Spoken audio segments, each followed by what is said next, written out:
নমস্কার বন্ধুরা, আজ আমি আপনাদের সামনে বলবো শ্রীমদ্ ভাগবতের অর্থ কী। উত্তর: শ্রী মানে রাধা, মদ মানে রাধা প্রেমের বিভরিতা, এই থেকে শ্রীমদ্। আর ভাগবত মানে হলো ভা বা ভক্তি। ভক্তি কখন হয়? যখন ভগবানের সাথে সম্বন্ধ হয়, যাতে কোনো চাওয়া পাওয়া থাকে না।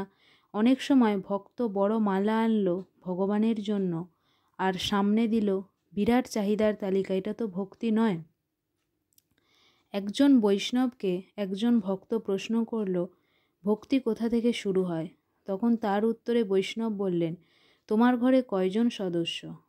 ভক্ত বললেন, আমি, আমার স্ত্রী আর ছেলে মেয়ে। তখন বৈষ্ণব বললেন, কেন? গোপাল কোথায়? যখন তোমার ঘরে সদস্য 4 জন না হয়ে 5 জন হবে, সেদিন তোমার ভক্তি শুরু। কিছু কিনলে গোপালের জন্য কিছু কিনবে, ছেলের জন্মদিন ওকেও কিছু দেবে, সবার জন্য নতুন জামা ওর জন্যও নতুন জামা আনবে। এটাই তো প্রেম, ভগবানকে নিজের করে নেয়া, এটাই তো ভক্তি।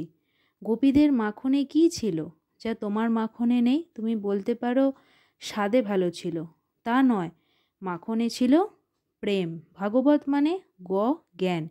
জ্ঞান মানে কোনো লেখাপড়ার জ্ঞান নয়, জ্ঞান মানে আত্মপরিচয়। আমি কে? আমি হলাম কৃষ্ণের নিত্য দাস। এটাই হলো আমাদের মূল জ্ঞান। একবার সিদ্ধার্থ মানে গৌতম বুদ্ধ যাচ্ছেন রথে করে। তখন এক খুবই জরাজীর্ণ বৃদ্ধকে দেখে বলল, সারথি, এ কে? কেমন যেন দেখতে।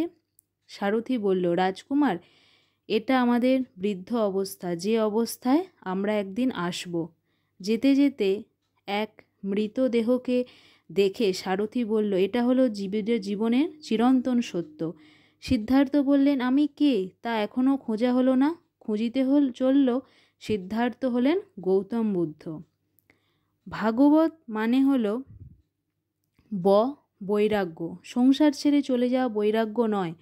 বৈরাগ্য হলো শত কষ্টের মধ্যে মুখে হাসি থাকা, সংসারে থেকে মনটা গোবিন্দচরণে রাখা, এটাই বৈরাগ্য। ভাগবত মানে ত্যাগ।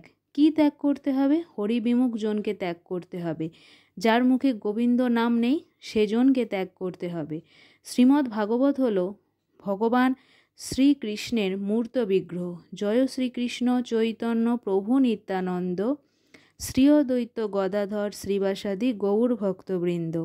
হরে কৃষ্ণ কৃষ্ণ কৃষ্ণ হরে হরে, হরে রাম রাম রাম হরে হরে।